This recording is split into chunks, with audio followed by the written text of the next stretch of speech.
want to talk about, and my arm's itching, I think I got a mosquito bite. I want to talk about some other behaviors of Bigfoot that we do know that is confirmed by numerous researchers, and sometimes just by chance encounters by people who are, not really researchers, or just maybe out fishing.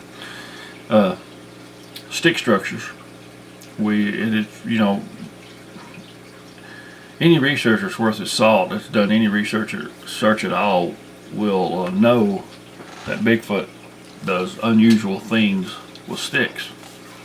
For example,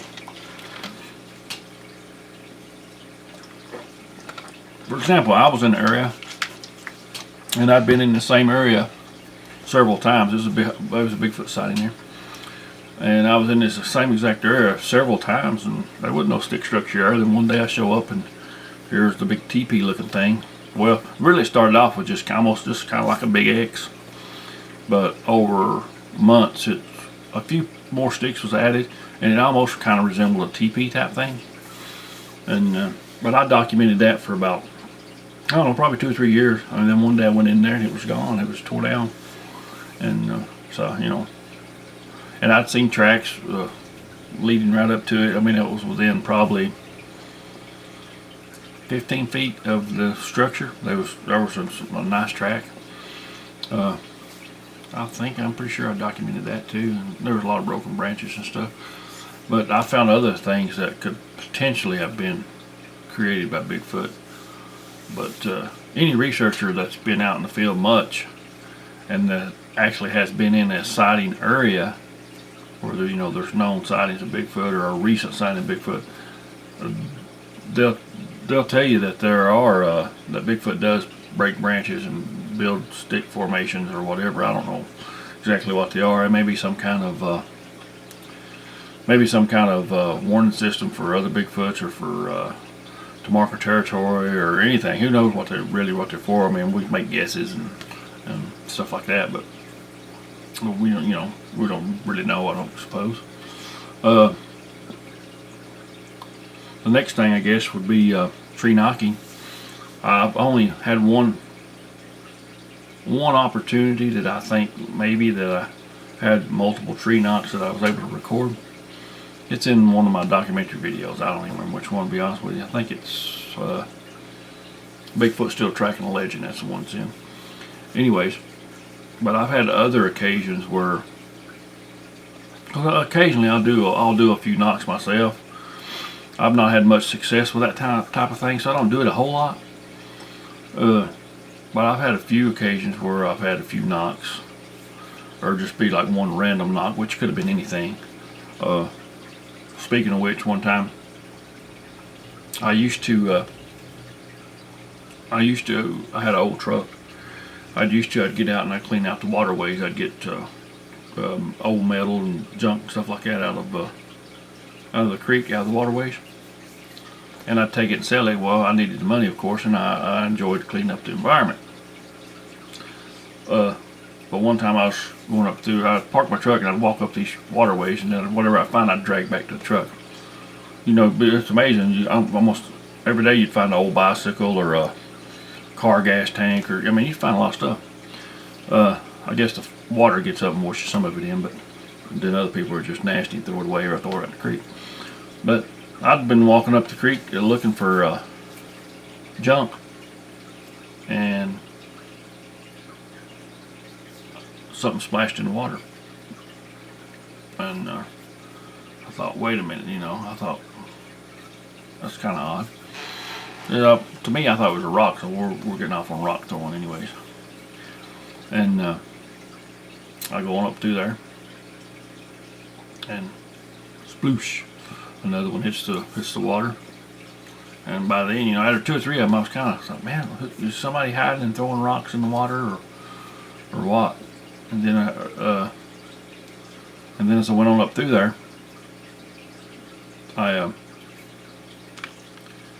one hit. It actually didn't make it into the water. It hit in the rocks, which kind of makes a funny sound, almost like a tree knock sound. But once I got up there, I found out what it was. It actually wasn't nobody, and it wasn't a Bigfoot. It was a tree. It had nuts on it, acorns, and they was falling and hitting the water. So sometimes when we're in the mountains, an acorn may fall and hit a limb or a down tree or a rock, and it'll make a sound that sounds like a tree knock. So we have to be somewhat careful when we just get one random tree knock or two random tree knocks. It's better if we can get if we can do tree knocks, say like 2 or 3 hits, and we get a 2 or 3 hit reply. That's you know, gives a little more credence to it being done by something intelligent and not just a nut falling off a tree. Then rock stacks. That's another behavior that we think that Bigfoot does occasionally. But the thing is, a lot of hikers, if you're in an area where there's a lot of hiking, a lot of hikers will also, they stack rocks with markers and things that they've been there. So that's something that's kind of questionable, but I've not found any rock stacks or anything. I found one big giant one, but I'm not sure what it was. I mean, it was probably 5 or 6 foot tall. Found it when we was logging one time, middle of nowhere. I don't know, maybe at some point I don't think there's no house there because it's on the side of a mountain. So I know the Indians used to do rock stacks like that too. I don't know much about that kind of stuff, of why they did it or whatever. But I also heard that back in the older days that when they surveyed land, they would stack big piles of rocks up for like a corner of property or stuff like that. But this year was kind of different looking, and it was unusual. I have pictures of it and stuff on my website and on my, I think I got them on my Facebook profile too. And I featured it in one of my videos or something, you know, the documentary way back there or something. I don't know for sure which one it was, but that was an unusual find. I went back to that area a time or two. Some people thought maybe it could be a grave marker for a Bigfoot, but I don't know about that neither. I don't know about. Been doing it a long time. See, I've been doing this a long time, but there's just a lot of unknown stuff, unknown information. You just don't know about it. You just don't know. You think that it could be associated with Bigfoot, but you really don't know some of it. I know a lot of people I'll take this for example. Sometimes they dismiss stuff that is easily to conjecture that it is Bigfoot. Like broken branches, a lot of people don't want to dismiss those just automatically. But I found broken branches with foot tracks under them, barefoot tracks in the middle of the mountains, you know, with broken branches under it, or above it. I'm sorry. So it's pretty obvious what did it, especially if it's in a Bigfoot area. Let's see, what else can we talk about today? What else does Bigfoot do? We know Bigfoot does whoops and howls, and I've had a few occasions where I've had a few random howls or whoops or whatever you want to talk about. You know, whatever you want to call it. I've been out in the mountains setting game cams and checking out areas, and have something hollow at me or something make a whoopee like sound. I don't know what you want to call it, but I couldn't say for sure it's Bigfoot. But I don't know what else it could have been as far as this during daytime. It's last well, I guess it's no, I thought it wasn't the last time. But the one I'm thinking about in particular, it was a daytime. And I know with Bigfoot in the area, I found tracks and a lot of stick structures and broken branches and things like that. And I went into an area and set a game cam, and I was on my way back out. It was early in the morning. It's probably around about 10 o'clock or so. And something was about, well, it was a pretty good ways away. I mean, it wasn't terribly way away, but it made a funny sound. I don't know, it was kind of like a whoop, but it was elongated.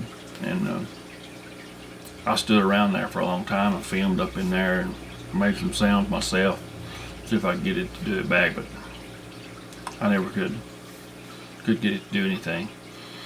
And so when you're out Bigfooting, and if you try tree knocks and you try whoops and howls and things like that, I don't know. I've not had a whole lot of luck with that kind of stuff. I've had a few occasions, but not overall. No, it's not. To me, it's not very effective. But I still do it occasionally. But I'd rather just poke around and look for tracks and signs and stuff. That's why I prefer to go out in the daytime, because you can see better. You know, there's a chance you find tracks, stick structures, breaks, and things like that. Then if you go out at night, you're kind of limited on your vision is definitely limited. You may be able to hear more sounds or something like that at night because maybe there's less traffic or people or whatever. But I prefer going out in the daytime. Do some night stuff. I don't go out at night very often. I don't think it's very effective.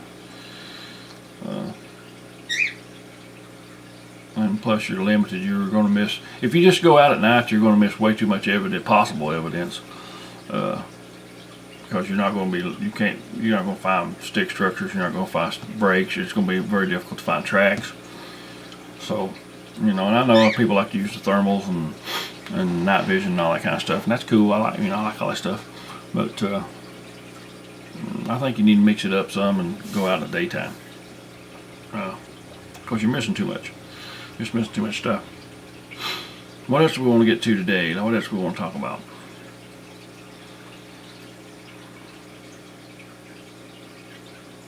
Well, I guess we could briefly mention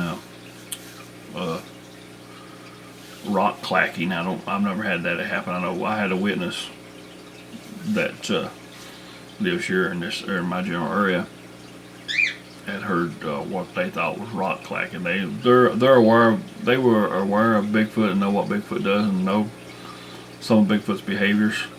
And he was out ginsenging, and there was a small stream fairly close to where he was at, and he said it sounded like two people, or a person over there beating two rocks together, and that would be unusual behavior for a human around here. I mean, I don't know. So he thought maybe he'd heard some rock clacking. So that's the only report I've ever had of that in this area that I know of. I've never experienced that neither. So I said, probably could be something they do. I don't know why, but communication maybe or something, I guess.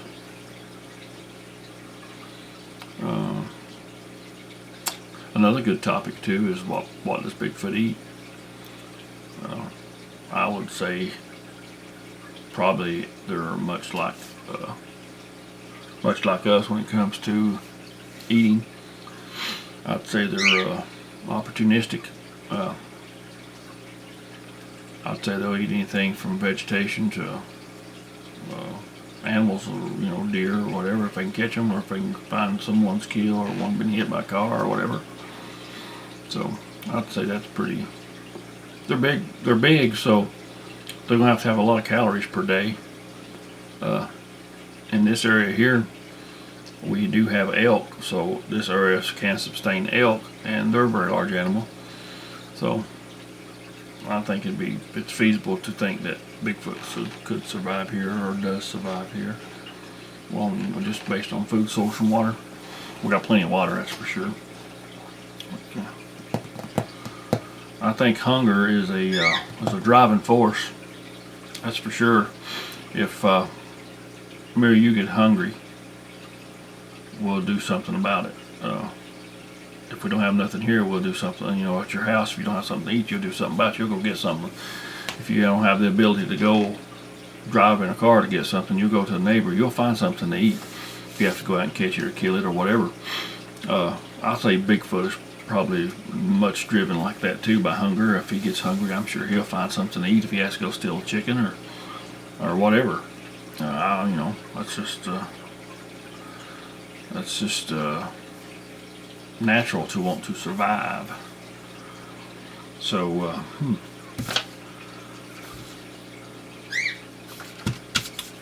me think of what else we can talk about today. Man, mosquito bites getting me. Well, I could tell you this too, I suppose. I was going to, I told you a little while back I was going to put out my game cams, but I forgot about turkey season lasting so long. I thought it was just a weekend thing, but I think it might have finally went out yesterday or today. So I'm gonna try to get out and get my game cams out and do a little bit of Bigfoot. And I haven't been able to really so far this year much. I mean, I've been out a little bit, not really like I normally do. Allergies really keep me down. I know you guys probably noticed I had to keep a lot of dark circles under my eyes, and it's because of allergies I've always had. Sometimes it gets so bad it looks like I have black eyes or something. I've had people ask me, well, who blacked your eye? Mother Nature, man. It just kicked my butt. But when we're talking about Bigfoot, and a person shouldn't get upset because another person maybe don't believe the same theory or the same behaviors as you do. Or experience is what drives our beliefs a lot of times, or in our theories is what your experience has been. If you've not experienced Bigfoot at all, or if you have experienced odd, unusual things with Bigfoot, your theory may be a little bit different than mine, or the next person's, or whatever. But there's no need to get upset and get all tore up about it, because it's rare that you find any two people that believe exactly alike on anything. So I'm just trying to share what I know about Bigfoot, what I've experienced about Bigfoot and other unusual things. And like I've said the whole time, it's still it's just a way to connect with people, let you know me a little bit, and stuff like that. I mean, plus it's beneficial to me, I suppose, too. I hope it is. But experience. Some things you may be out there you may experience something now I may never experience, as far as being out around Bigfoot or whatever, ghosts or UFOs or whatever. So we shouldn't maybe get upset if somebody don't exactly see everything the way we do. People are different. A big fly in here. Get the gun. How do you get in here? I don't know. Thank you guys for watching, and have a great week.